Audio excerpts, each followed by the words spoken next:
আসলে আজকের টিউটোরিয়ালটা mainly computer related.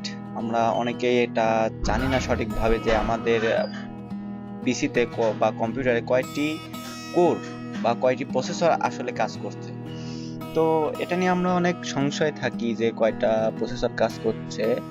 তো সেটা আজকে আপনাদেরকে দেখাবো। যারা জানেন না তারা আজকে শিখে নেবেন যে কিভাবে এটা বের করতে হয় যে কয়টা প্রসেসর কাজ করছে আপনার পিসিতে। তো প্রথমে আমরা মাই কম্পিউটারে রাইট ক্লিক করব, রাইট ক্লিক করে প্রপার্টিসে ঢুকবো। তারপরে এই দেখুন এখানে দেওয়া আছে ডিভাইস ম্যানেজার, ঠিক আছে। এই ডিভাইস ম্যানেজার গেলে আপনার পিসি সম্পর্কিত যাবতীয় তথ্য আপনি এখানে পেতে পারবেন, যে কি কি ডিভাইস কানেক্টেড আছে। ডিভাইস ম্যানেজার ক্লিক করার পর দেখুন এখানে অনেক ডিভাইস অডিও ইনপুট আউটপুট ডিভাইসগুলো এখানে আপনারা দেখতে পাবেন। তো এখানে একটি অপশন আছে, দেখেন প্রসেসর একটি অপশন আছে। এই প্রসেসরের এই যে অ্যারোতে ক্লিক করলে আপনি দেখতে পাবেন যে আপনার পিসিতে কয়টা প্রসেসর আসলে রানিং আছে। আমার পিসিটা আসলে ডুয়েল কোর প্রসেসর, এর জন্য এখানে দুইটা কোর আছে। যদি আপনার পিসি কোর i3 হয়, নরমালি কোর i3 তে আমরা অনেকে ভাবি যে 3টা কোর হয়তো বা রানিং আছে, কিন্তু এখানে 3টা কোর থাকে না। এখানে আসলে কোর i3 তে 2টা কোর রানিং থাকে। এছাড়াও কোর i5 এ দেখবেন যে কোর i5 এ 4টা কোর থাকে, তারপরে কোর i7 এ 8টা কোর থাকে। এখানে একটা বোঝার বিষয় আছে, সেটা হচ্ছে কোর i7 এ 8টা কোর রানিং দেখায়, কিন্তু আসলে কিন্তু 8টা কোর কাজ করে না। কোর i7 এও ঠিক 4টা কোর কাজ করে, কিন্তু রানিং দেখায় যে 8টা।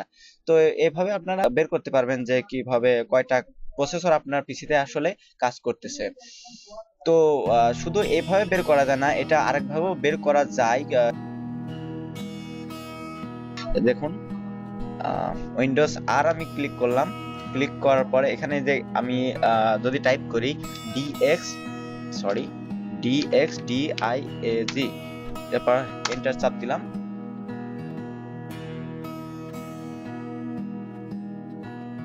এন্টার চাপ দেওয়ার পরে এই দেখুন এখানে দেওয়া আছে ইন্টেল পেন্টিয়াম আর সিপিইউ। এই দেখুন এখানে 2 সিপিইউস লেখা আছে। যদি কোর i3 হয় তাহলে দেখবেন এখানেও 2 সিপিইউস দেওয়া আছে। কোর i5 হলে 4 সিপিইউস, কোর i7 হলে 8 সিপিইউস দেওয়া থাকবে আর কি। তো এই যে এভাবে আপনারা আর কি দেখে নিতে পারেন যে আপনার পিসিতে আসলে কয়টা কোর রানিং আছে বা কাজ করতেছে।